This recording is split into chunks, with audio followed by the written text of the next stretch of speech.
would even make sense? Like, would you say this is a big fight? Understandably, the legacy is there for Bud. But what is he, 39, 37? Something like that. And you're right there in the thick of your prime, right?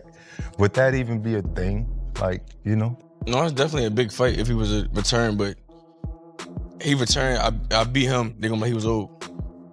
Like, it's always gonna be something. Like, it's like I said, when people be bringing up his name, I don't even really be caring. Like, he retired. Like, it's like he just talking. He's doing what retired people do, or talk. Like, we know what the super fight is. We don't even know what the super fight is. Super fight isn't Sebastian Fundora. The super fight isn't Virgil Ortiz. Super fight isn't Josh Kelly. There's no one at 160. The super fight is Terence Bud. During a recent podcast appearance, Jaron "Boots" Ennis opened up about the roadmap he has planned for his career. He revealed that his top priority is becoming the unified and lineal champion at 147 pounds before moving up to the 154-pound division. Once he makes that transition, Ennis is confident he won't need much time to capture more world titles, stating that he expects to become a unified champion in his new weight class within just a few fights. Boots made it clear that winning championships across multiple divisions is the path he believes will secure his legacy among boxing's elite. I'm like, I want to be an all-time great, you know, and stamp my name in whatever division I'm in. In every division I'm in, I want to collect every belt, each and just take over the division, you know, and I did it at 147. You know, I was able to be unified and, you know, lineal champion at 147. And those guys were down there playing around, and so I just moved up, and I feel way better at 54, and now I'm a unified champ within 2 fights at 154, and it's on the undisputed now. You know, one by one, just keep knocking these guys down one by one. I'm already stamped myself in the boxing game already, because I'm a 2-weight division champ. A lot of guys. Discussing the unsuccessful negotiations for a fight with Virgil Ortiz Jr., Jaron "Boots" Ennis explained that the opportunity simply came at the wrong point in time. Instead of waiting around for one particular opponent, he said his main focus is taking on whichever top contender is ready to step into the ring next. Among the fighters on his list, Sebastian Fundora is one of the most intriguing because of his towering height and unusual style. Ennis believes a showdown with Fundora would give him the chance to showcase another dimension of his abilities and prove he can dominate even naturally bigger opponents. And what I loved about you was like, give me the next one up. Yeah, for sure. Like let's roll. I commend both you and Xander in this sense on being like, we're gonna try to fight the best person that's out there, no matter what the consequences of a loss are. To me, those are the boxers that I love, because you like, man, the next one up is the next. Ennis also shared how he envisions the closing chapter of his boxing career. Rather than continuing to fight past his peak, he said he plans to carefully monitor how his body holds up over time and expects to retire around the age of 35. Before calling it a career, though, he wants to pursue world titles in multiple weight classes. His longtime dream has been to become the undisputed champion at 147, 154, 160, and possibly even 168 pounds, a goal that still drives and motivates him every day. Started this journey, you know, if you were writing down, this is what I want to do, what would those accomplishments be? Early on, when I first turned pro, my goals was to be undisputed at 147, 154, 160, and maybe 168. Wow. I think 168 gonna be my cutoff mark. At 147, I was able to become unified and lineal champ. So that was I had the IBF, the WBA, the Super WBA, and the Ring magazine. And like I said before, they was all playing around and stuff like that. So I couldn't get the other 2 belts. But now that I'm at 54, I'm gonna do that 54, be undisputed at 54, and then 60, and then maybe 168, or who knows, 60 could be my cut. Looking ahead, Jaron "Boots" Ennis addressed the ongoing speculation surrounding potential future opponents, including Terence Crawford. While expressing great respect for everything Crawford has achieved throughout his career, Ennis made it clear that opinions and comments from former fighters do not affect the way he thinks. Instead, he remains completely focused on his own path and the challenges that lie directly ahead of him. Yeah, he talking, but he retired. He ain't saying he want to fight, so he won't say he retired. You know, let him enjoy his retirement. You know, and like he said, this is the Boots era. He said it himself. A couple people, a couple of my homies sent it to me. He like, yo, he talking about this the Boots era. He know, you know. Yeah, it's different over here. I'm trying to tell you, it's different over here, yo. It's different. That, hypothetically, right? Would that be a fight that would even make sense? Like, would you say this is a big fight? Understandably, the legacy is there for Bud. But what is he, 39, 37, something like that. And you're right there in the thick of your prime, right? Would that even be a thing? Like, you know? No, it's definitely a big fight if he was a return, but he returned, I beat him, they're gonna be like he was old. Like it's always gonna be something. Like it's like I said, when people be bringing up his name, I don't even really be caring. Like he retired. Like it's like he just talking. He doing what retired people do. We talk. Like. While discussing a potential showdown between Jaron "Boots" Ennis and Terence Crawford, Bob Arum highlighted just how challenging Crawford is to face inside the ring.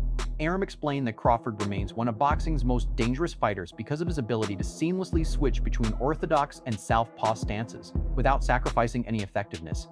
According to Arum, that rare versatility is what makes Crawford such a difficult opponent for anyone who steps into the ring with him. Hopefully a good fighter. And, it would take a real wizard to beat him.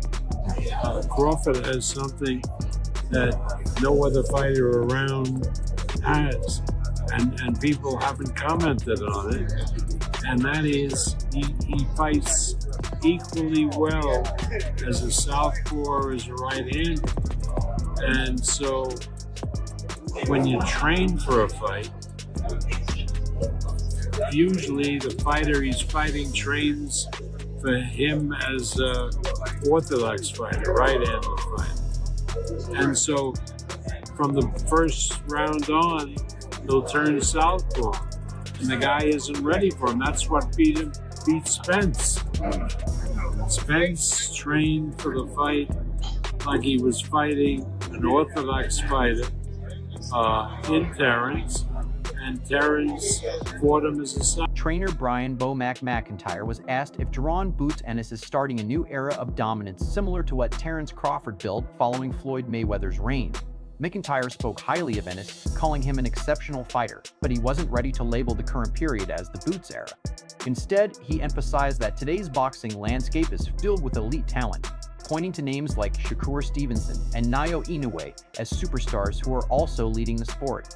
I'm just curious because I know Terence, he had his era and he was very complimentary in the sense of like, look, it's like Floyd and me, like, that's never gonna happen. And in a case like this is like the Boots era, right? So, I mean, with you who understands multi-divisions, like, do you kind of see Jaron kind of being one of those next guys, if anything, kind of following the footprints of?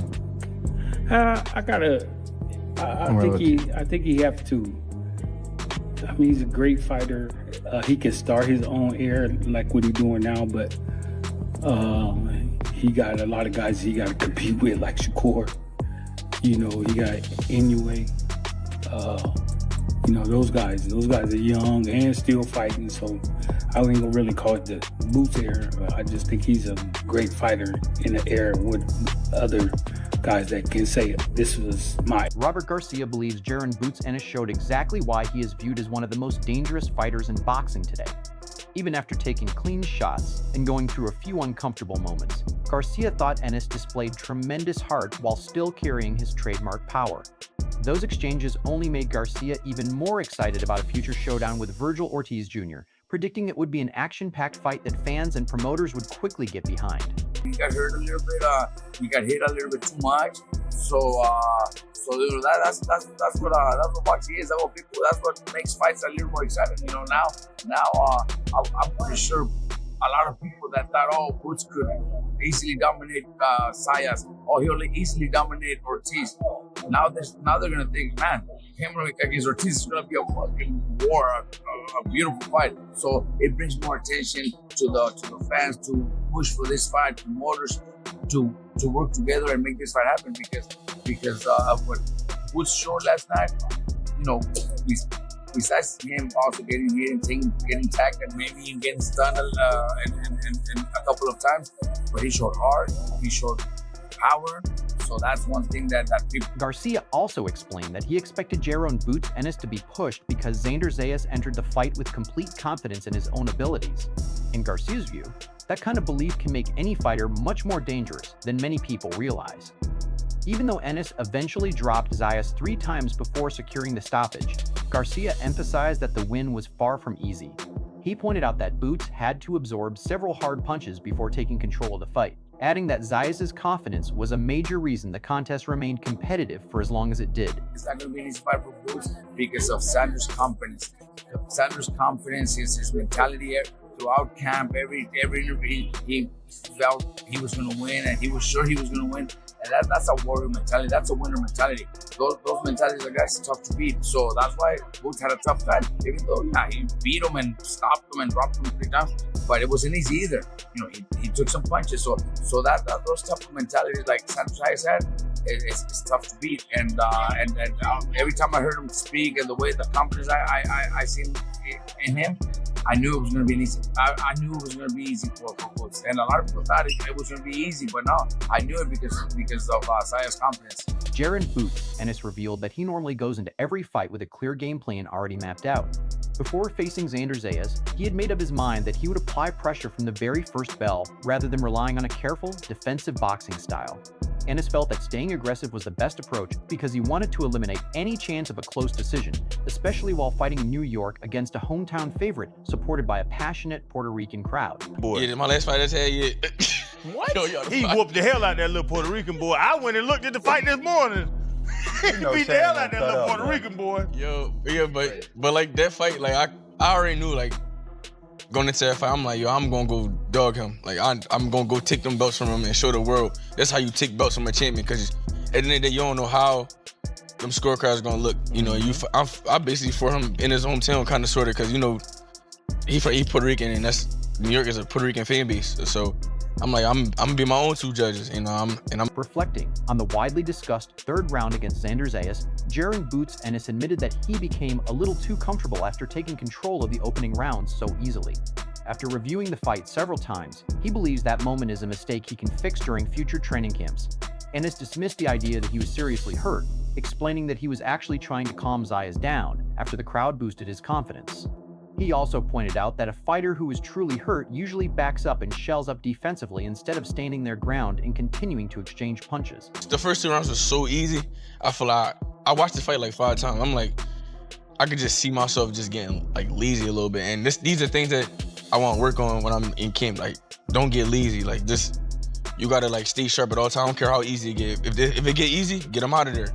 Because anything can happen. So I got a little lazy, and everybody thought I was hurt, but I can see where everybody see, because it do look crazy, but I wasn't hurt. I was trying to calm him down because he got hyped when the crowd got hyped.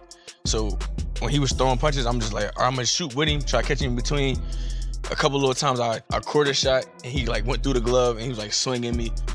One joint he pushed off, clean right hand. Like, it was like little stuff like that. Like, and everybody thought I was hurt, but I wasn't. I really was chilling. I was cool.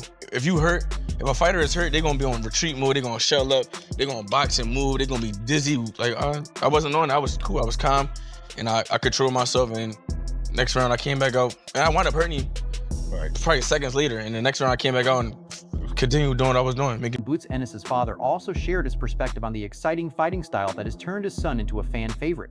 While acknowledging that Boots has the technical skills to outbox opponents behind a sharp, disciplined jab, he explained that his son's natural instincts always push him toward applying pressure.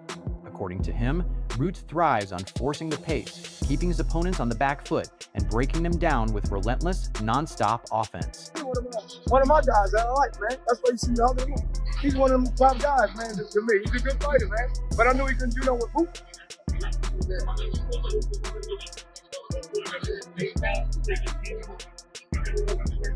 Man, I told you something. When Joe ain't seen the best of him yet, they gotta bring it out of myself. You know what I mean? You see when he's bringing it out, he get nasty. He likes to knock everybody out, but I tell him relax. You gotta relax, take your time, man. You know what I mean? But he get excited, man. He like to fight. I ain't got nothing to do about it. Who do you think could have bring his son? I don't know. I mean, he's supposed to bring out the best. You know what I mean? You know? But Vandor, I like Vandor. What else is Vandor? I like to fight him. I think 14. That'll be a good fight. Greg Hackett spoke highly of Jaron Boots Ennis, describing him as a complete all-around athlete rather than someone whose entire life has been focused solely on boxing. He explained that athletes who grow up competing in multiple sports often develop superior coordination, creativity, and adaptability. In Hackett's opinion, that well-rounded athletic background gives Ennis unique advantages inside the ring that many fighters who have only boxed throughout their lives simply don't have. I think you and Jaron sparred and shared the ring a lot. A lot of people was kind of saying he's the guy to beat Virgil, he's the guy to beat Fedor. Do you feel that same way? Or is it kind of 50-50 with those names? I think he is the guy to beat those guys. You know, he's a very talented fighter, very versatile fighter, and he's an athlete. You know, people take that out of the equation. You know, a lot of guys we see when they climb the ranks, you check their background and they've always been boxers. So it's like the creative aspect isn't as wide compared to a guy who's a pure athlete who, you know, played multiple sports growing up, still, you know, funds around hobbies with multiple sports. You know, those guys that are like pure athletes, they tend to be better overall fighters, in my opinion. Do you think at this point he's going to have to move up multiple weight classes to have a challenge? Or is, you know, Fedor and Virgil a guys that could potentially beat him? Those will be challenges, but I think those are challenges where he will come out big. Julio Hackett reflected on everything his generation has achieved, recalling a gathering years ago in New Jersey where he, Jaron Boots Ennis, and several other rising prospects came together to support Vito Meinecke Jr. Looking at where they all are today, Hackett praised Ennis's fight against Xander Zayas, calling it a genuine Fight of the Year contender because of the non-stop action and high level of competition. He also gave Zayas plenty of credit for accepting such a dangerous challenge when he easily could have taken a much safer path. Easy to see how everyone's career, like look at Jaron. Like Jaron just had a great performance with Xander. Like what did you think about that performance? Amazing, you know, fight of the year type performance. It was very back and forth all the way till it ended. You know, Boots is a hell of a fighter. Xander, young lion, you know, he didn't have to take that fight. He went out there and dared to be great. Took that fight. You know, definitely hats off to both fighters. And even, you know, Jaron Boots Ennis revealed that he hopes to return to the ring at least one more time before the end of the year as he continues his pursuit of the undisputed championship at 154 pounds. He described this phase of his career as the time when he is building the legacy he wants to leave behind. Among the champions and top names currently in the division, Ennis pointed to Sebastian Fundora, Virgil Ortiz Jr., and Josh Kelly. While he remains eager to face Ortiz, he also acknowledged that there is no guarantee the matchup will eventually come together. You think he wants to fight you at this point? I know y'all had whatever y'all had before, but I mean, it's a new day, new division, like you here now. So do you think that fight can be made? I don't know. I hope so. You know, we went all the way down to his fight by ourselves. They ain't pay for nothing. We paid for our own flight, hotel, our own ticket. We went all the way down there to him and Lubin fight. I get all the way in the ring and all that stuff. We arguing back and forth. I'm thinking it's done. I get out the ring. I'm thinking it's done. I wake up the next day. I hear him talking about some Errol Spence's dream fight. I'm like, hey, bro, it just in there. I'm like, what's going on?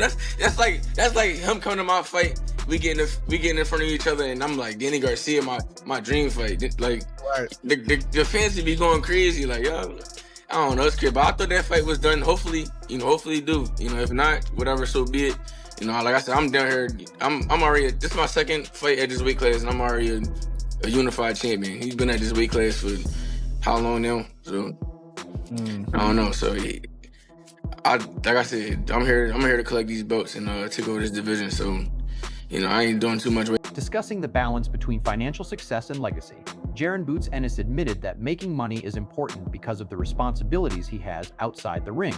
At the same time, he emphasized that building a lasting legacy means just as much to him. His ultimate goal is to retire undefeated after winning world titles in multiple weight classes and defeating the very best opponents available throughout his career. Legacy thing, and then making sure you get your paper and getting your chicken in negotiations. Like, what's the balance between like not giving too much and just being all legacy, but also being a businessman and a guy that's about legacy? I mean, well, the older I'm getting now, you know, of course it's the money, you know, because I gotta eat, you know, I got family, I got stuff, I got business, I got cribs, I got house, I got stuff going on. So of course it's the money too, but that legacy really important to me as well too, because you know, you gotta stamp yourself. I don't want to be one of those boxers where they forget about you. You feel me? And I want to be one of those boxers where, like, when I retire as an undefeated, you know, legend, I want them to be like then he did everything. He for everybody. He beat everybody. he moved up more. Tim Bradley pointed out that Sebastian Fundora has up to a year to satisfy his WBC mandatory obligation, but believes Fundora's team has little desire to face Jaron "Boots" Ennis before that deadline. Bradley suggested the matchup is being avoided for the time being, while also mentioning Josh Kelly as another possible opponent for Ennis. He added that Virgil Ortiz Jr. is currently dealing with legal matters, but still believes an Ennis versus Ortiz showdown is the fight boxing fans deserve to see next. Fundora wanting to fight because he don't have to fight his mandatory. I'm letting y'all know that right now. He got a year to fight his mandatory. An entire year with the WBC, right? And all he has to do is ask the WBC, hey, I want to pursue this bigger venture with Boots Ennis, but as you see, the manager, all right, they don't want it to do anything. They don't want anything to do with Boots. Nothing to do with Boots. And so people saying, well, Boots ain't fight nobody. Boots ain't fight. So now he wants to fight somebody, right? And nobody wants to fight him. And nobody wants to fight him. So we've heard that Josh Kelly might want to do it because Hearns got Josh Kelly. Okay, that's might want to do it. Virgil is tied up in litigation. Hopefully he can get his stuff together because that's the fight that I want to see first. I want to see Virgil and Boots first. But if you can't get that, then why is Fundora, hiding and ducking and, the towering inferno? And I got none but love and respect for him because that man is from around my way. He's from around my way. He from the valley. I got none but respect for Fundora, okay? But I think what it is that they see the danger in fighting him right now. He's hot right now. With the calls for a blockbuster clash against Virgil Ortiz Jr. growing louder and constant debate surrounding a dream showdown with Terence Crawford, Jaron "Boots" Ennis has become one of boxing's hottest topics. The biggest opportunities of his career are now within reach, and the real question is no longer whether Boots is ready, it's which elite fighter will be willing to step into the ring and face him next.